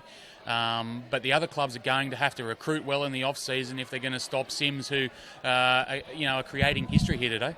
They certainly are. 4 in a row they won. Tim Ryan was captain coach the last of those 4 in a row, and then he's been back in charge for 3, I think, of the last 4 years that they've won it, and he was a little reluctant to take the job on again. But back to back, maybe he'll go for the trifecta. Luke Jenkins, the old warrior, just steps and dummies and moves around and gets up to the 40-metre line. It's all just a matter of time now as Sims go across to Naden, and he puts the ball down. It wasn't Naden, it was Pello, I think, that put that ball down, or Renane, the second rower, and now they come down the field, and Jenkins lays on top of the player. He's not forming a ruck, he's just trying to settle it. Goes wide to Dennis Moran. The little fella, the old bloke, he's not going to give up, but I just wonder whether there is the steam in the old legs. There's certainly the desire, and whether this would be a moment that he'd want to bow out, I don't know. But with 1 minute 19 seconds left on the clock, it's Dubbo CYMS, captained by Luke Jenkins, who are going to win their second title in 2 years at this same venue. Exactly right, Jeff, and a great crowd in attendance here today too. I mean, the Sims faithful have set up a little spot, the Macquarie faithful. Probably the little disappointment has been that there's only been 4 clubs involved today. It would have been nice to see a Forbes or a Nyngan or Wellington, those clubs that have done so well this season to get teams into the finals make it. But you can't take anything away from the 4 teams that have won the premierships today. The 4 winners are all of the teams that were first to qualify for their respective grand finals. They were the teams that finished higher up on the ladder. As Parker goes up and gets the ball but throws it straight to Kieran Shipp, that's just been the tale of Parks' day. They've had little opportunities, but every time Sims have been there. As Marshall Singh now, he gets on the outside of his man Frank. Frank comes again and gets him and puts him into touch though, and that, Jeff, is going to wind up the 2015 Group 11 season, because there's not going to be time to pack this scrum, and the Sims boys are already hugging on the field. I wouldn't think that there will be time. In fact, look, they're already shaking hands. It seems funny if you go to a movie and they pulled it up 13 seconds before the end, you'd be upset. But referee Troy Warner, of course, is obliged to wait until the siren sounds in 3, 2, 1, and Dubbo CYMS celebrate and win the grand final, 18 points to 6. A couple of closing remarks from you, Ben Walker. Jeff, I think the best 2 teams all season have played in today's grand final. And the team that was best all year has won the grand final. Sims, probably a little bit lucky a couple of weeks ago in that major semi-final. They got out of jail that day. They had the week off. And to their credit, they've played stop-start football for the past 6 weeks with a bye late in the season, the first week of the finals off, the last weekend off, and they've turned up and no one's been able to beat them over that period. Wellington were the only team that beat them through the year, so obviously something to work with there for the Spaceys. I mentioned one of the Sims players, John Gray, who started the season with them and missed with a bad knee injury. He's had a couple of bouts of surgery, but he's got plenty more football. But deserved premiers Sims, and deserved premiers in all 4 grades. The team that qualified first for the grand final in all 4 grades won the competitions. Forbes' under-18s and reserve grade probably entitled to feel a little bit hard done by after finishing minor premiers and not even making to the grand final.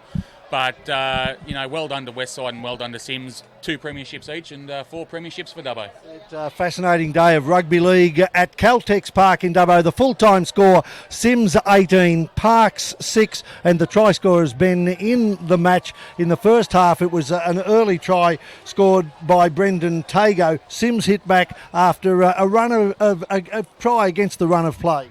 Yeah, Kieran Shipp scored their first try. A great piece of backup play from him. Billy Singh with that vital try just before half-time, which gave CYMS a lead that they may not necessarily have deserved, but they had it, and they went on with the second half. Their defence stood strong, and it was the Jaron Powyer try that really put the game beyond Parks' reach. So 18-6 to CYMS, tries to Ship, Singh and Powyer, 3 goals to Naden, and for Parks it was Brandon Tago scoring and Dennis Moran with a penalty. Hope you've enjoyed the coverage this afternoon on Western Rams YouTube, and we'll be back to do it all again next year.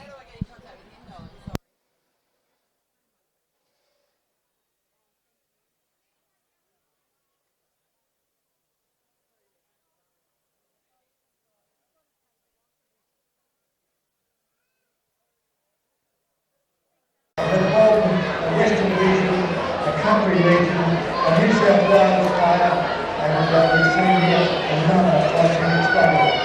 Good to see you all. So we will give a award today, a tough one, because there were a lot of players that gave a lot, but I think there was a lot.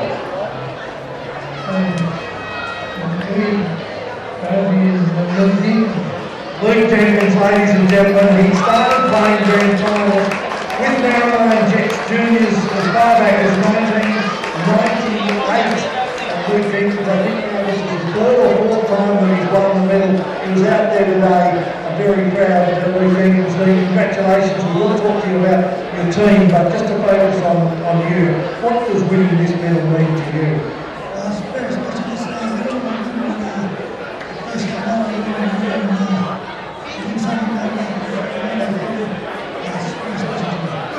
you played with a lot of good young players over the years. It has to be said, you're the old man of the team now, but you've still got a few years on Dennis Moran, so there's no retirement in place.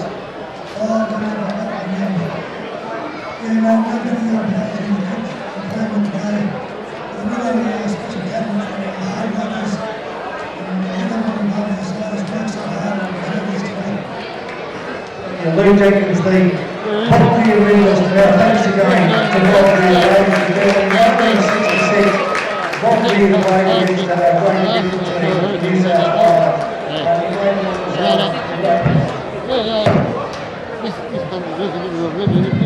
So many other great players.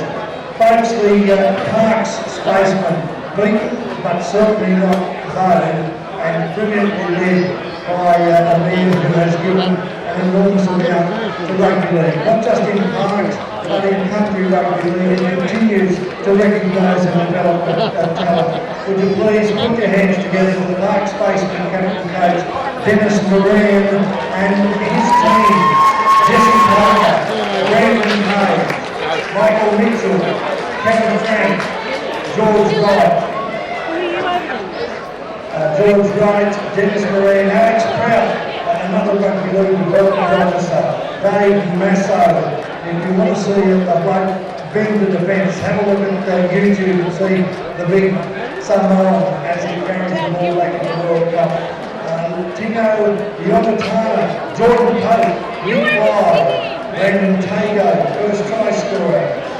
The unstoppable Epi Sadrogo, Jake Porter, Benny Nash, Zarin Barber, young Billy Burns is off to Penrith by a junior, and of course I know that one player who'd love to have been out there today is Sam Dwyer, who was a star all season, but breaking leg last week, and the shattering defence there.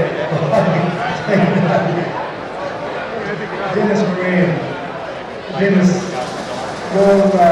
your Parks team, a mixture of some young blokes that come through the club, and a couple of people who move there. It's all going to happen with employment, so people come in. It's been pretty proud going in and not all early on. we're proud of the boys, that's it. I knew it was going to be a tough game. It seems to full of young boys who just went out there with enthusiasm, and that's what it takes in the finals, is enthusiasm. They proved on the game, they proved all year that they're excited. Dennis, the young fellas and the energy that does come to the senior players, we've seen it in Parks over the years, and today they had a couple of kids out there, and Jesse Martin was one of those, an under-18, all in the season while broke his arm.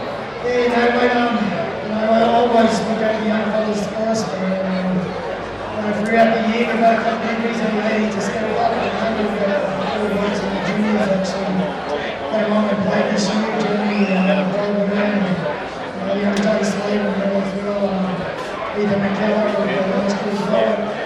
It's a good club and the young boys are there coming through, and next year I'm looking forward to going out again and hopefully these young kids stick around and make the most of it. Won't be too long before you'll be playing father and son. Yeah, it won't be too long. We'll hope not anyway, because I can't keep that forever. Good on you. We met with David Weir earlier, another legend of country rugby league, ladies and gentlemen, Dennis Moran. But to the victors, the spoilers, and the Tooheys trophy, the New South Wales Rugby League Group 11 trophy goes to Dubbo CYMS. We've already had Lee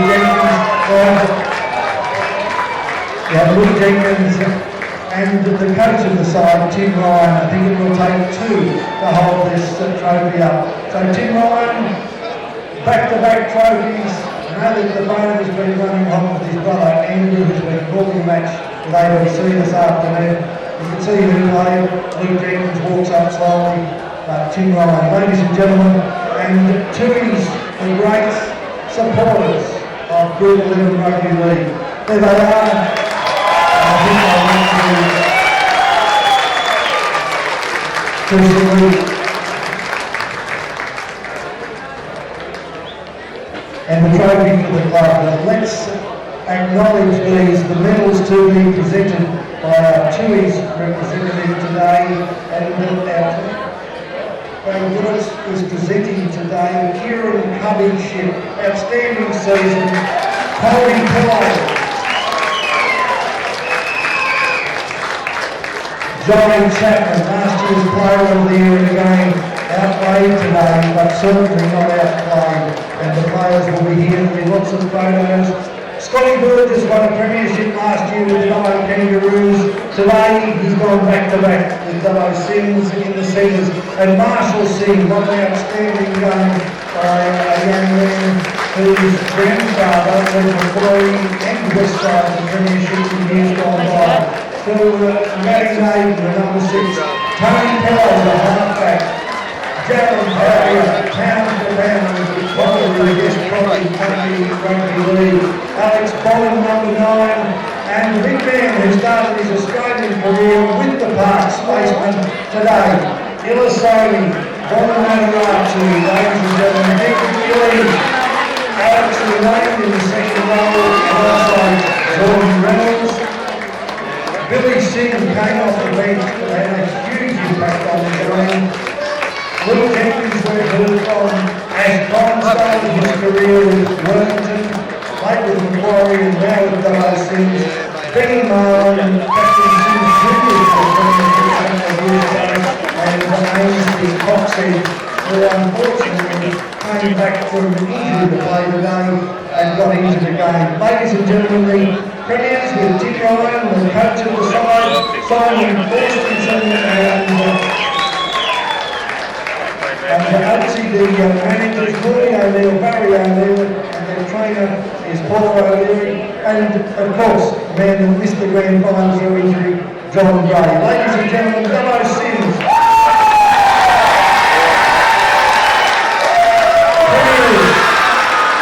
For 2015.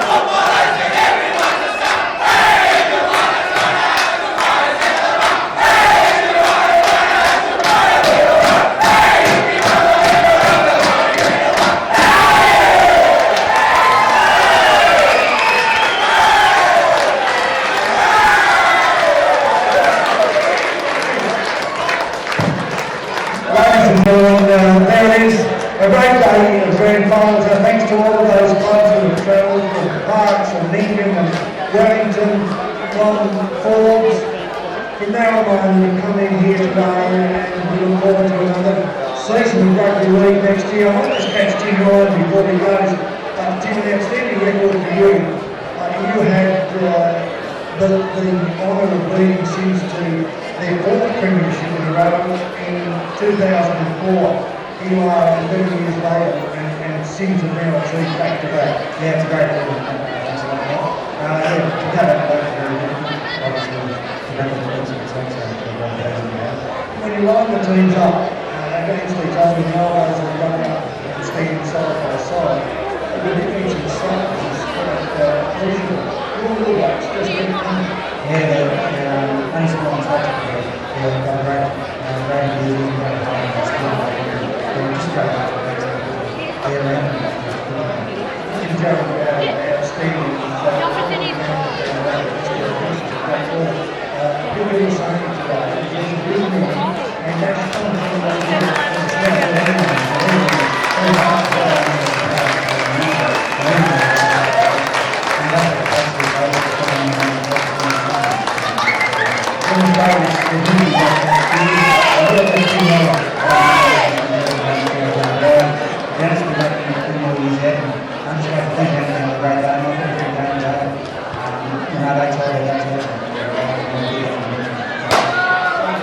ladies and gentlemen, proud coach of Dubbo CYMS Premiers for 2015, and Sims will take their trophy.